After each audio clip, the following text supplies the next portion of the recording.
Hi guys, cinematic reactions के एक और वीडियो में आप सभी का स्वागत है। दोस्तों, आज की वीडियो में हम बात करेंगे Dahmer monster the Jeffrey Dahmer की स्टोरी के एपिसोड 5 और 6 के बारे में। इसके क्रिएटर्स है रियान मर्फी और यान ब्रेनर, और इसमें लीड में है Evan Peters, Nessie Nash, Molly Ringwald, Colin Ford जैसे स्टार्स। इसके पहले पार्ट्स की वीडियोस हमने बना रखी है। अगर आपने उन्हें अभी तक देखा नहीं है तो मैंने उनकी लिंक डिस्क्रिप्शन में दे रखी है, आप वहां से उसे देख सकते हो। तो चलिए शुरू करते हैं एपिसोड 5 को। एपिसोड 5 की शुरुआत में हमें 1987 का सीन दिखाया जाता है। यहाँ जेफरी अपनी दादी को कहता है कि मैंने दूसरा काम पकड़ लिया है। फिर जेफरी अपने काम पर खाने के साथ साथ बियर पी रहा था। यहाँ उसकी नज़र एक न्यूज़पेपर के आर्टिकल पर पड़ती है। इसमें डेनियल की डेथ की खबर छपी हुई थी। इसके बाद हमें 1991 का सीन दिखाया जाता है। यहाँ पुलिस जेफरी से पूछताछ कर रही है। पुलिस कहती है कि तुम्हें डेनियल काफी पसंद था, इसलिए तुम उसकी फ्यूनरल में भी गए थे, लेकिन तुम तो उससे कभी मिले भी नहीं थे।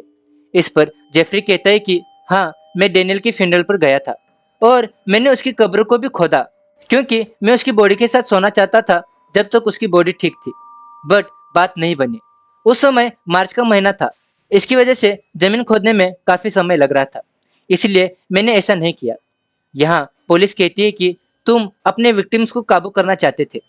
इस पर जेफरी कहता है कि हाँ, क्योंकि बचपन से लेकर बड़े होने तक सभी ने मुझे कहा है कि तुम्हें क्या करना चाहिए, जैसे मेरी दादी, मेरे पिताजी और मेरे बॉस, और बस यही लड़के थे जिन्हें मैं मेरी जिंदगी में कंट्रोल कर सकता था। फिर पुलिस स्टीवन हिक्स के बारे में पूछती है, जिसे जेफरी ने लिफ्ट दी थी। इस पर जेफ कहता है कि वो एक एक्सीडेंट था। इसके बाद पुलिस एक और स्टीवन के बारे में पूछती है, जिसे जेफरी ने होटल में मारा था। इस पर भी जेफरी कहता है कि वो भी एक एक्सीडेंट था, मैं उसे मारना नहीं चाहता था। फिर पुलिस कहती है कि इसके बाद तुम्हारे जान लेने का सिलसिला चालू हो गया। इस पर जेफरी कहता है कि मैं अकेला पड़ गया था, इसकी वजह से मुझे पीने की आदत लग गई थी, और जब मैं किसी क्लब में जाता मैं एक लड़के को बहला फुसला कर अपने दादी के घर पे लेके आता और उनकी ड्रिंक्स में ड्रग्स मिला देता। जब उन्हें नशा होता उसके बाद मैं उनके साथ अपनी मनमर्जी करता ताकि उन्हें तकलीफ ना हो। फिर पुलिस पूछती है कि तुमने अपने दादी के घर में कितने लोगों को मारा। जेफरी कहता है कि 3, जिसमें एक काला था, एक अमेरिकन और एक चाइनीज जैसा था। यहाँ जेफरी कहता है कि मैंने इन सभी को मारा क्योंकि ये सभी मुझे अच्छे लगते थे। इस पर एक पुलिस वाला कहता है कि नहीं, तुमने अपने विक्टिम्स को सोच समझकर चुना। तुमने जानबूझकर उस जगह पर अपना घर लिया जहाँ काले लोग रहते थे। तो जेफरी कहता है कि मेरे पास कम पैसे थे। पुलिस कहती है कि वो एक ऐसा इलाका था जहाँ पुलिस कम आती थी।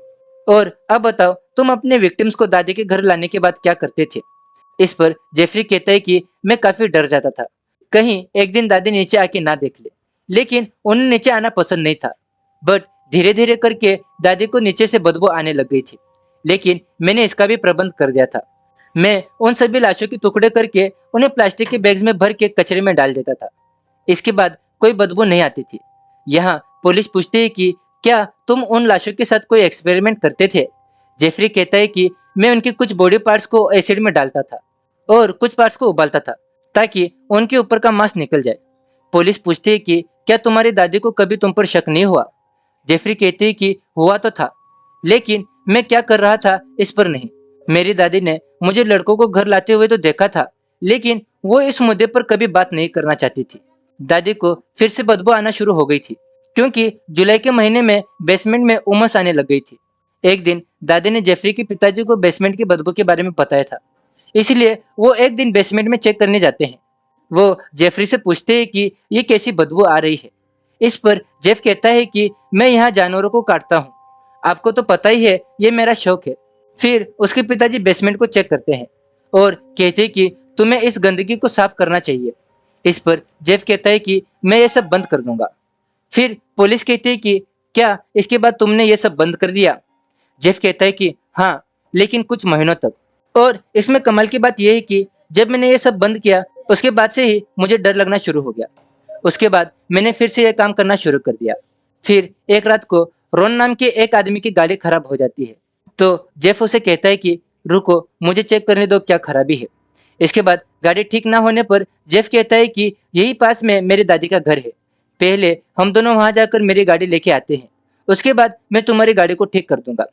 रोन जेफ की बात को मान लेता है और उसके साथ उसके दादी के घर में चला जाता है। यहाँ जेफ कॉफी में ड्रग्स मिला के रोन को पिलाता है। उसे नशा हो जाता है और जेफ रोन का गला दबाने वाला होता है, तब तक उसकी दादी आ जाती है। यहाँ जेफ दादी से कहता है कि ये मेरा दोस्त है, इसने कुछ ज़्यादा ही शराब पी ली है, इसलिए अब इसे आराम करने की ज़रूरत है। आप टेंशन मत लीजिए और ऊपर जाकर सो जाइए। तो दादी कहती है कि जब तक इसे होश नहीं आ जाता, मैं इसके साथ ही रहूंगी। अब सुबह हो जाती है, फिर भी उसका नशा कम नहीं होता। तो दादी जेफ के साथ रोन को बस स्टैंड पर लेके चले जाती है और उसे एक बस में बैठा देती है। यहाँ ड्राइवर कहता है कि यह बस 27 स्ट्रीट तक जाएगी। तो जेफ कहता है कि यह भी तो वहीं रहता है। इसके बाद ड्राइवर रोन को आखिरी स्टैंड पर छोड़ देता है। रोन नशे की हालत में खेतों में जाकर गिर जाता है। अगले दिन रोन अपने आप को हॉस्पिटल में देखकर हैरान हो जाता है। थोड़ा ठीक होने के बाद वो पुलिस स्टेशन जाके कहता है कि एक लड़के जेफ ने मुझे जान से मारने की कोशिश की है और उसने मेरा पर्स और ब्रेसलेट भी चुराया है। इसके बाद पुलिस जेफ के घर पर जाकर रोन के बारे में पूछताछ करती है। तो जेफ कहता है कि वो नशे में था और मैंने तो सिर्फ उसकी मदद की थी। मैंने उसका पर्स और ब्रेसलेट नहीं चुराया। मेरे साथ मेरी दादी भी थी। आप चाहो तो आप उनसे भी पूछ सकते हो।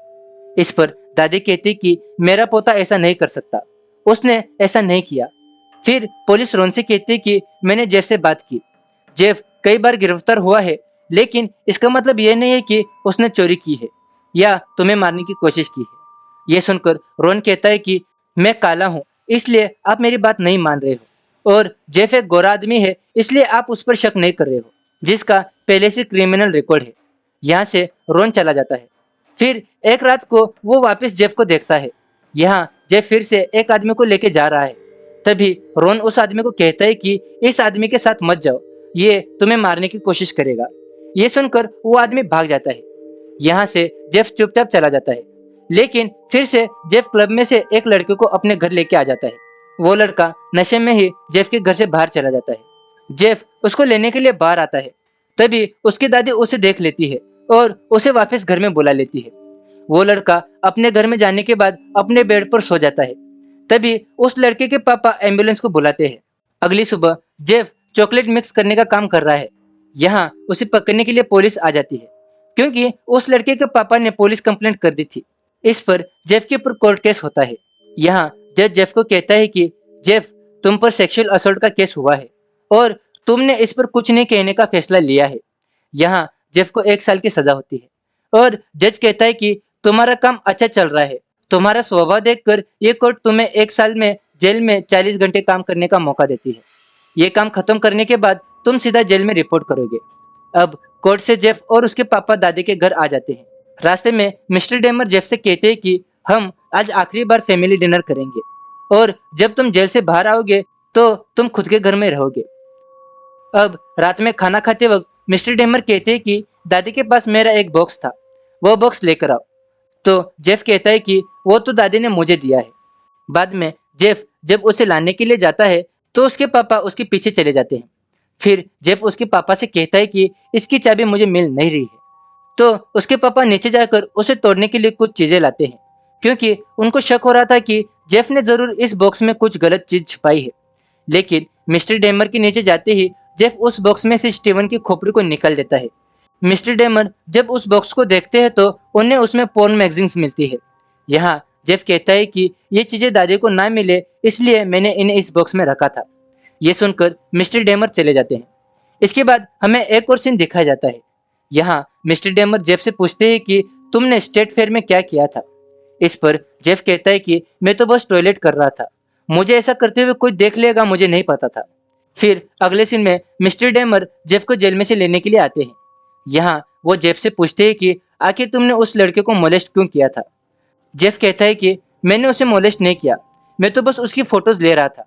फिर हमें कोर्ट वाला सीन दिखाया जाता है, जिसमें उस लड़के के पापा जज को जेफ के बारे में बता रहे हैं।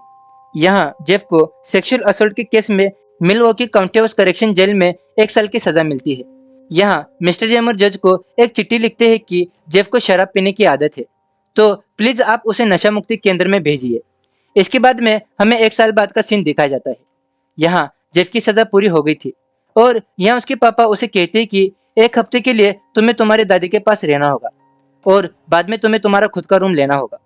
फिर मिस्टर डेमर पूछते हैं कि जब तुम जेल में थे तब क्या किसी काउंसलर ने तुम्हारी मदद की थी शराब छुड़वाने में या किसी और चीज में? जेफ कहता है कि मैं जेल में अकेला ही था। फिर मिस्टर डेमर जेफ को गाड़ी स्टार्ट करने को कहते हैं और खुद एक दीवार की तरफ जाकर रोने लगते हैं। फिर अगले सीन में जेफ एक गूंगे लड़के को एड्रेस बता रहा है और इसके बाद उसे अपने घर में लेके चला जाता है और इसी के साथ ये एपिसोड खत्म हो जाता है।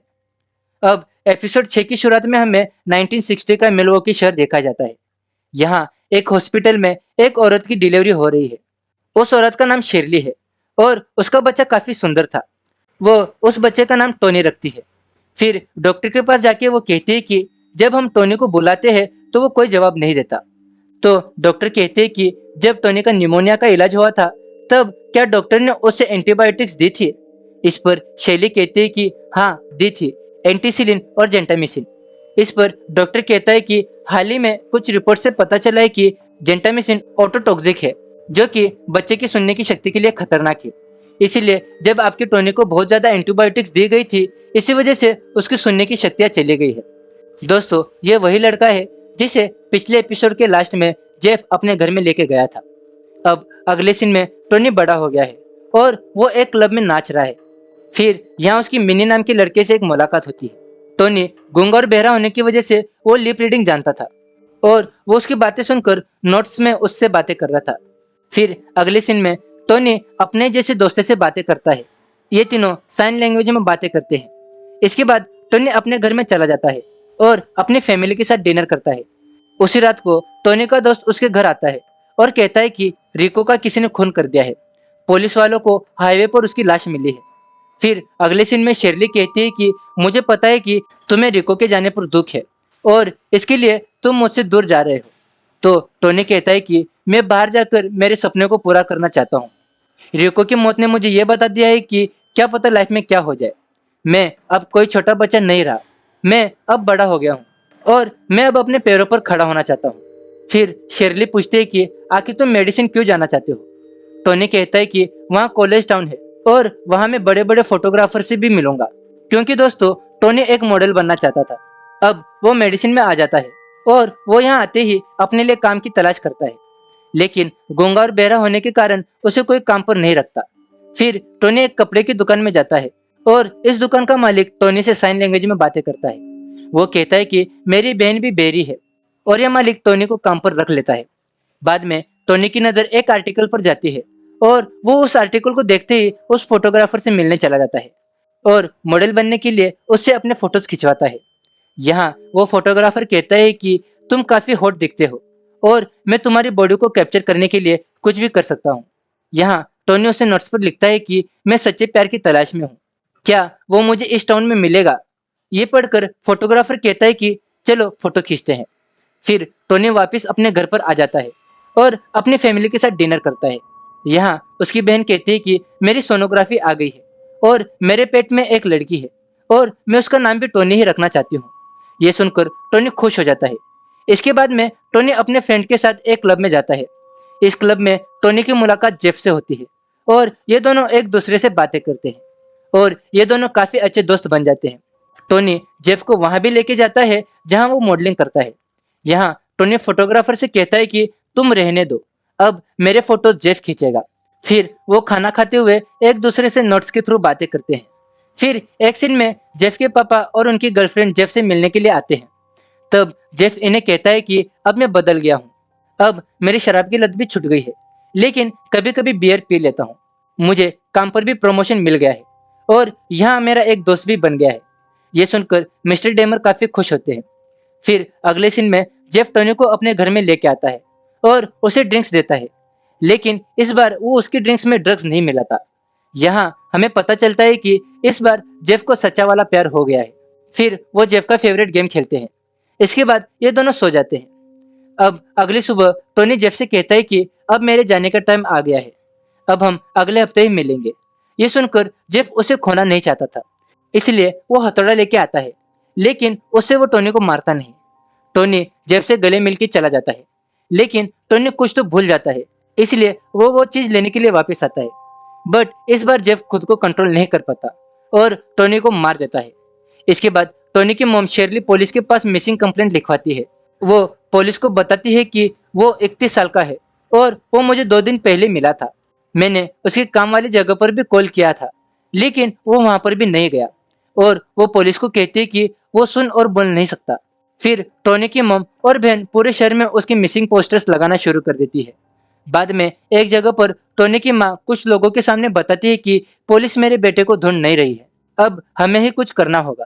फिर वहाँ पर खड़े लोग टोनी के लिए कुछ पैसे देना शुरू कर देते हैं। इन लोगों में जेफ भी इनकी बातें सुन रहा था और वो भी कुछ पैसे देके चला जाता है।